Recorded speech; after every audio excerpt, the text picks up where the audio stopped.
Well, yeah, brother. I mean, you're essentially saying that Moicano's a journeyman, good enough to beat some people, not good enough to beat the others.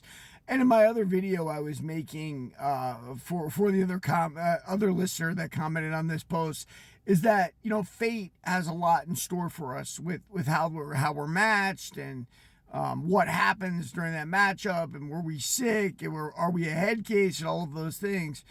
But more than that, I want to break down an interesting analysis. I've had a few teammates that I knew that weren't good at Muay Thai, they weren't good at Jiu-Jitsu, they weren't good at wrestling, they weren't good at boxing. But guess what?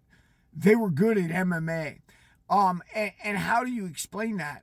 I think it's very difficult to explain unless you consider that heart, grit, determination, conditioning, that those things have a lot to do with what's going to happen in a fight.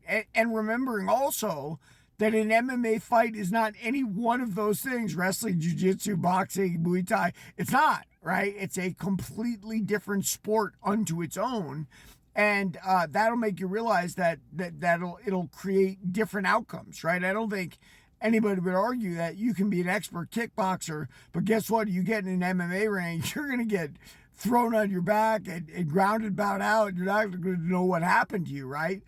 So it's a whole skill set, and some of those things are skill sets that are becoming to MMA on its own, right? Like meaning wall fighting, right? That's something in MMA that is uniquely MMA, the cage fighting, and I find it hilarious. I remember when the Diaz brothers loved boxing and jiu-jitsu and they hated cage fighting because they didn't really know how to do it. They didn't train it. And I was around the scrap back. They did very little on it, and they used to do it when they were tired, when they were already worn out, rather than, it explains why a lot of them lost cage fights. I think Linderman pinned my boy Carl Sumitatafa against the cage. Eddie Alvarez pinned Gilbert Melendez against the cage when Gilbert was chopping him up boxing, but as soon as he got put against the cage, he didn't know what to do anymore. So there are these really weird portions of MMA that can make a guy shine when he doesn't have real technical skill in any of the arts involved in it. But yeah, man, that's why we love it, the unpredictability of it. That's why we love the fact that anything can happen that night in the cage.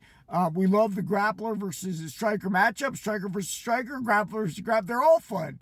You know what I mean? Because of the unpredictability of each event and each time they get in there. And yeah, man, I'm so glad this sport came around because it ignited my passion for combat sports so beyond. Where boxing was beginning to kill it, MMA brought it back to life. And yeah, there it is. Everybody like and follow if you want to fight.